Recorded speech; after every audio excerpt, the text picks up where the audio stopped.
V അരുണുണ്ട്. Arun, ഒരേ സമയത്ത് തന്നെ ഘടകകക്ഷികളുടെ കാര്യത്തിലും തീരുമാനമെടുക്കണം, എന്നാലേ കോൺഗ്രസിന് എത്ര മന്ത്രിമാർ എന്നതിലേക്ക് വരികയുള്ളൂ. എന്താണ് ഏറ്റവും ഒടുവിൽ KPCC-യിൽ നടക്കുന്നത്? ഘടകകക്ഷികളുടെ കാര്യത്തിൽ ലീഗിന് എത്ര, അതുപോലെ തന്നെ കേരള കോൺഗ്രസ് ജോസഫിന് എത്ര? കേരള കോൺഗ്രസ് ജോസഫിന് 1 എന്ന കാര്യത്തിൽ സംശയമില്ലല്ലോ.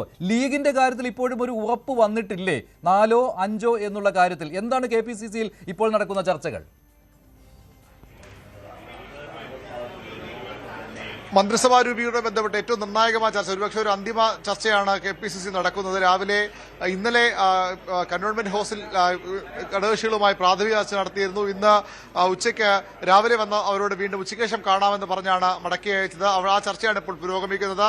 ലീഗിന് 5 മന്ത്രിസ്ഥാനം തന്നെ നൽകിയേക്കും. ഒന്നുകൂടി എടുക്കാൻ 4 കുറച്ചിട്ട് ഒരു ക്യാബിനറ്റ് റാങ്ക് നൽകാൻ കോൺഗ്രസ് ആലോചിച്ചെങ്കിലും ലീഗ് അതിന് വഴങ്ങാൻ ഇടയില്ല. അവരെ പിണക്കാനും കോൺഗ്രസ് തയ്യാറാകില്ല. അതുകൊണ്ട് തന്നെ ലീഗിന് 5 മന്ത്രിമാരുണ്ടാകും. കേരള കോൺഗ്രസ് ജോസഫ് ഇപ്പോഴും 2 മന്ത്രിമാർക്ക് വേണ്ടി വാശി പിടിക്കുന്നുണ്ട്. പക്ഷേ ഒരു മന്ത്രിസ്ഥാനത്തിൽ കൂടുതൽ അവർക്ക് നൽകാൻ കഴിയില്ലെന്ന് കോൺഗ്രസ് വ്യക്തമാക്കിയിട്ടുണ്ട്. അവർക്ക് നൽകാൻ പോകുന്ന ഒരുപക്ഷെ ഒരു ക്യാബിനറ്റ് റാങ്ക് കൂടിയാകും. അത് P. ജോസഫിന് വേണ്ടി ഭരണപരിഷ്കാര കമ്മീഷനോ അവർ ആവശ്യപ്പെടുന്നുണ്ട്. അതുപോലെ തന്നെ ചീഫ് വിപ്പ് പദവി, ഭരണപരിഷ്കാര കമ്മീഷൻ അല്ലെങ്കിൽ ചീഫ് വിപ്പ് പദവിയാണ് അവർ ആവശ്യപ്പെടുന്നത്. ഏതായാലും ഭരണപരിഷ്കാര കമ്മീഷൻ വിട്ടുകൊടുക്കാനിടയില്ല. നേരത്തെ അത് അത്തരം ചർച്ചകളിലേക്ക് കോൺഗ്രസ് പോയില്ലെങ്കിലും ഇപ്പോൾ കോൺഗ്രസിന്റെ പരിഗണന VM സുധീരനെ, മുതിർന്ന നേതാവ് കൂടിയ VM സുധീരനെ ഭരണപരിഷ്കാര കമ്മീഷൻ അധ്യക്ഷ കൊണ്ടുവരാനാണ്. നിയുക്ത മുഖ്യമന്ത്രി VD സതീശനും താല്പര്യമുള്ള പേരാണ് VM സുധീരൻ്റെത്. കാരണം സതീശന്റെ മുഖ്യമന്ത്രി സ്ഥാന ലബ്ധിയിൽ തന്നെ ഏറ്റവും നിർണായകമായ നീക്കം നടത്തിയ ആൾ, അഭിപ്രായം പറഞ്ഞയാൾ VM സുധീരനാണ്. അതുകൊണ്ട് തന്നെ അദ്ദേഹത്തെ പദവിയിലേക്ക് കൊണ്ടുവരാൻ VD സതീശനും തയ്യാറാണ്. നേരത്തെ ഒന്നാം പിണറായി സർക്കാരിന്റെ കാലത്ത് VS അച്യുതാനന്ദനാണ് ഭരണപരിഷ്കാര കമ്മീഷൻ അധ്യക്ഷ സ്ഥാനം നൽകിയത്. CMPക്ക് ഒരു മന്ത്രിസ്ഥാനം ഉറപ്പാണ്. CP ജോൺ മന്ത്രിയാകും. അവർക്ക് MV രാഘവന് ശേഷം CMPയുടെ ഒരു മന്ത്രി കൂടി വരുന്നു എന്നുള്ളതാണ് അതിന്റെ പ്രത്യേകത. ഷിബു ബേബി ജോണിനും മന്ത്രിസ്ഥാനം നൽകും. 4 MLA-മാർ ഉണ്ടെന്ന് അവർ അവകാശപ്പെടുന്നു. അതൊന്ന് പയ്യന്നൂരിലെ കുഞ്ഞികൃഷ്ണനെ കൂട്ടിയാണ്. RSP മത്സരിക്കുന്ന സീറ്റിലാണ് അദ്ദേഹം ജയിച്ചു വന്നത്. മാണി സി കാപ്പന്റെയും അതുപോലെ തന്നെ അനൂപ് ജേക്കബിന്റെയും കാര്യത്തിലാണ് ടേം വ്യവസ്ഥ ഉണ്ടാകുമോ എന്ന സൂചനകൾ പുറത്തു വരുന്നത്. ഏതായാലും ഇന്ന് രാത്രി കൊണ്ട് ഘടകകക്ഷികളുടെ കാര്യത്തിൽ തീരുമാനമുണ്ടാക്കും. കോൺഗ്രസിന്റെ മന്ത്രിമാരെ നിശ്ചയിക്കലും വകുപ്പ് നിശ്ചയിക്കലും ഒക്കെ അതിനുശേഷമാകും ഒരുപക്ഷെ നടക്കുക. എന്തായാലും ഘടകകക്ഷികളുടെ കാര്യത്തിൽ ഇതുവരെ ഒരു അന്തിമ തീരുമാനം ആയിട്ടില്ല. ലീഗിന് 5 എന്നുള്ള കാര്യമാണ് ഇപ്പോൾ ഉള്ളത്. 4 ആക്കണമെന്ന് കോൺഗ്രസ് തുടർച്ചയായിട്ട് ആവശ്യപ്പെട്ടുകൊണ്ടിരിക്കുകയാണ്. അവിടെ അപ്പോൾ കിരൺ, 12 മന്ത്രിമാർ കോൺഗ്രസിന് കിട്ടും എന്ന കാര്യം ഉറപ്പാക്കണമെങ്കിൽ ലീഗിന് 5, അങ്ങനെ വരുമ്പോൾ CMPക്ക് 1, അതുപോലെ RSPക്ക് 1, ജോസഫിന് 1, അങ്ങനെ വരുമ്പോൾ 20 കഴിഞ്ഞു. അപ്പോൾ മറ്റൊരു കാര്യം അവിടെ വേണ്ടി വരും.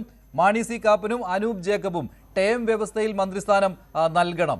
ഇത് അവർ അംഗീകരിച്ചിട്ടുണ്ടോ? അതല്ല, ലീഗിന് 4 ആണെങ്കിൽ മറ്റു കുഴപ്പങ്ങളില്ല, 12, 4 പിന്നെ ഒരു 4 എന്ന രീതിയിലേക്ക് പോകാം. പക്ഷേ ലീഗിന്റെ മന്ത്രിസ്ഥാനത്തെ ആശ്രയിച്ചിരിക്കില്ലേ ഇതെല്ലാം? മഞ്ജുഷ, ഈ ടേം വ്യവസ്ഥ എന്നുള്ളത് UDF അല്ല, കോൺഗ്രസ് മുന്നോട്ട് വെച്ച നിർദ്ദേശമാണ്. ഈ നിർദ്ദേശം 2 പാർട്ടികളും നിലവിൽ അംഗീകരിച്ചിട്ടില്ല. പക്ഷേ ഇതിനെ ഏറെക്കുറെ അംഗീകരിക്കുന്ന ഒരു നിലപാടിലേക്ക് മാണി സി കാപ്പനെ, ഒരു അരസമ്മതം എന്നാണ് ഒരു പ്രധാനപ്പെട്ട നേതാവ് പറഞ്ഞത്, അത്തരമൊരു അവസ്ഥയിലേക്ക് മാണി സി കാപ്പനെ എത്തിക്കാൻ കഴിഞ്ഞിട്ടുണ്ട്. അദ്ദേഹത്തിന് ആദ്യ ടേം വേണം എന്നുള്ളതാണ് നിർബന്ധം. അത് അംഗീകരിക്കും. പക്ഷേ അനൂപ് ജേക്കബ് ഇപ്പോഴും അംഗീകരിച്ചിട്ടില്ല. അനൂപ് ജേക്കബ് പറയുന്നത് കഴിഞ്ഞ തവണ എനിക്ക് 5 വർഷവും മന്ത്രിയായി തുടരാൻ കഴിഞ്ഞതാണ്. അതുതന്നെയാണ് UDF കോൺഗ്രസ് നേതാക്കൾ ചൂണ്ടിക്കാണിക്കുന്നത്. കഴിഞ്ഞ തവണ 72 അംഗങ്ങൾ മാത്രമുണ്ടായിരുന്ന സ്ഥാനത്ത് ഓരോരുത്തരും പ്രധാനമായിരുന്നു. അന്ന് ഈ അവസരം തന്നു. ഇപ്പോൾ 72 സ്ഥാനത്ത് 102 പേരായിട്ടുണ്ട്. ഈ 102 പേരായിരിക്കുന്ന ഒരു സ്ഥാനത്ത് എങ്ങനെയാണ് 30 പേർ കൂടി അധികം വന്നു? അപ്പോൾ മന്ത്രിസ്ഥാനം അങ്ങനെ പൂർണ്ണമായും ഒരാൾക്ക് മാത്രമായി നൽകാൻ കഴിയില്ല. അത് ഒരാൾക്ക്, അനൂപ് ജേക്കബിനെ പോലെ ഒരാൾ, ഒരിക്കൽ മന്ത്രിയായ ഒരാളിന് തീരെ അപ്രധാനമായ ഏതെങ്കിലും ഒരു വകുപ്പ് നൽകി ഒരു മന്ത്രിസ്ഥാനത്തേക്ക് വെറുതെ അലങ്കാരത്തിന് വേണ്ടി ഇരുത്താൻ കഴിയില്ല. കൊള്ളാവുന്ന ഒരു വകുപ്പ് നൽകാം. പക്ഷേ അത് ഹാഫ് ടേം, 2.5 വർഷം LDF പോലും സ്വീകരിച്ച നിലപാടാണ്. അനൂപ് ജേക്കബിന് ഒരു പരിധിക്കപ്പുറത്തേക്ക് ഈ വിഷയത്തിൽ ഒരു സമ്മർദ്ദം ചെലുത്താനൊന്നും കഴിയില്ല. കാരണം അനൂപ് ജേക്കബിന് LDF-ലേക്ക് പോകാൻ കഴിയില്ല എന്നുള്ളത് തന്നെയാണ് നിലവിലെ രാഷ്ട്രീയ സാഹചര്യത്തിൽ. അതുകൊണ്ട് തന്നെ അദ്ദേഹത്തിന് വലിയ അങ്ങനെ ഒരു സമ്മർദ്ദം ചെലുത്താൻ കഴിയില്ല. മാണി സി കാപ്പൻ അങ്ങനെയല്ല. മാണി സി കാപ്പൻ UDF എന്നതിനൊപ്പം സ്വന്തം നിലയിൽ കൂടി അങ്ങനെ ഒരു സ്വാധീനമുള്ള ഒരാൾ കൂടിയാണ്. മാണി സി കാപ്പൻ LDF-നെ തകർക്കുന്നതിൽ ഏറ്റവും നിർണായകമായ റോൾ വഹിച്ച ഒരാളാണ്. കാരണം പാലയിൽ KM മാണി 50 വർഷം MLA ആയിരുന്ന സ്ഥാനത്ത് LDF തരംഗം ആഞ്ഞടിച്ചപ്പോഴും UDF തരംഗം ആഞ്ഞടിച്ചപ്പോഴും ഒരുപോലെ അവരുടെ ഏറ്റവും പ്രധാനപ്പെട്ട നേതാവിനെ ജോസ് കെ മാണിയെ പരാജയപ്പെടുത്തി. അതുവഴി കേരള കോൺഗ്രസിനെ അപ്രസക്തമാക്കാൻ കഴിഞ്ഞതിൽ ഏറ്റവും പ്രധാന പങ്ക് വഹിച്ച നേതാവാണ് മാണി സി കാപ്പൻ. അതുകൊണ്ട് അദ്ദേഹം 5 വർഷം വേണമെന്ന് തന്നെയാണ് വാദിക്കുന്നത്. അദ്ദേഹം ഒരു കാരണവശാലും സമ്മതിച്ചിട്ടില്ല. പക്ഷേ കോൺഗ്രസ് നേതാക്കൾ അദ്ദേഹത്തിന് ഒരു അരസമ്മതം ഇപ്പോഴും അവർ പ്രതീക്ഷിക്കുന്നുണ്ട്. ആദ്യ ടേം അദ്ദേഹത്തിന് നൽകിക്കൊണ്ട് അങ്ങനെ നൽകാം. അങ്ങനെയാണെങ്കിൽ കോൺഗ്രസിന് കൂടി മറ്റൊരു സാമുദായിക സമവാക്യം കൂടി പാലിക്കാൻ കഴിയും. കോൺഗ്രസിൽ യുവനിരയിൽ നിന്ന് മാത്യു കുഴൽനാടിനെ മന്ത്രിയാക്കണമെന്നുള്ള വലിയ താല്പര്യം കെ സി വേണുഗോപാലിനുണ്ട്.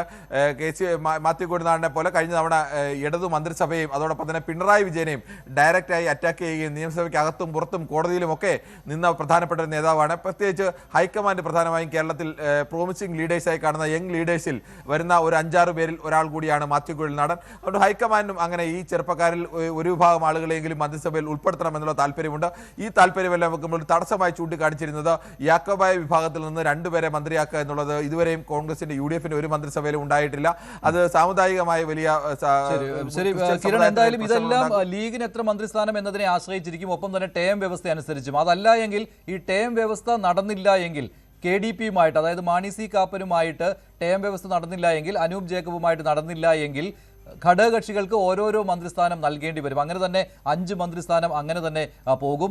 ലീഗിന് കൂടി 5 മന്ത്രിസ്ഥാനം കൊടുക്കേണ്ടി വന്നാൽ അവിടെ കോൺഗ്രസിന്റെ മന്ത്രിമാരുടെ എണ്ണം മുഖ്യമന്ത്രി ഉൾപ്പെടെ 11 ചുരുങ്ങുകയും ചെയ്യും. അങ്ങനെ ഒരു അപകടകരമായ സാഹചര്യം കൂടി കോൺഗ്രസ് നേരിടുന്നുണ്ട്. അതുകൊണ്ട് തന്നെ ഘടകകക്ഷികളുമായുള്ള ചർച്ച ഏറെ പ്രധാനമാണ്. അതിന്റെ കൂടുതൽ കാര്യങ്ങൾ ഇപ്പോൾ കൂടുതൽ ചർച്ചകൾ നടന്നുകൊണ്ടിരിക്കുകയാണ്. KPCC-യിലേക്കും ഘടകകക്ഷി നേതാക്കൾ വരുന്നുണ്ട്. അഥവാ ഇപ്പോൾ ലീഗിന് 5 മന്ത്രിസ്ഥാനവും അതുപോലെ തന്നെ മാണി സി കാപ്പനും അനൂപ് ജേക്കബും മന്ത്രിസ്ഥാനം പങ്കിടാൻ തയ്യാറാവുകയും ചെയ്താൽ 12 മന്ത്രിസ്ഥാനം കോൺഗ്രസിന് ഉറപ്പായിട്ടും കിട്ടും. അങ്ങനെ ഒരു സ്ഥിതിവിശേഷം കൂടിയുണ്ട്.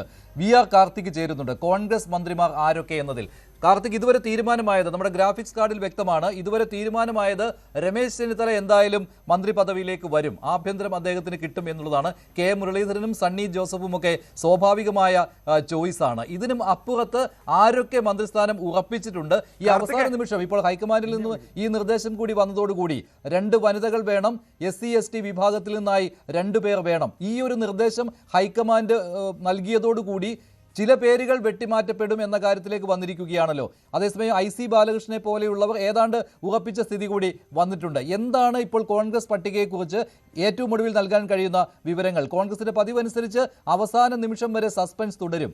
അത് ഇത്തവണയും അങ്ങനെ തന്നെ ആയിരിക്കുമെന്നാണല്ലോ ഇപ്പോൾ KPCC-യിലെ ചർച്ചകൾ സൂചിപ്പിക്കുന്നത്. കാർത്തിക്,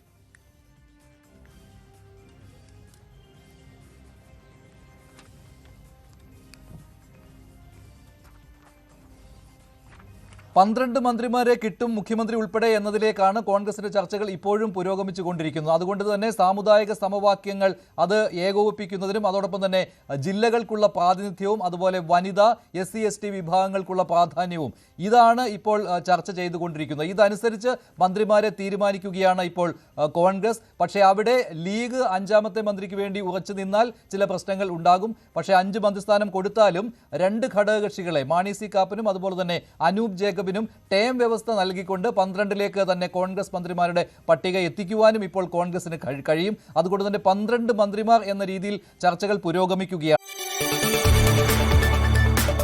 കൂടുതൽ വാർത്തകൾക്ക് News 18 Keralam YouTube channel subscribe ചെയ്യുക.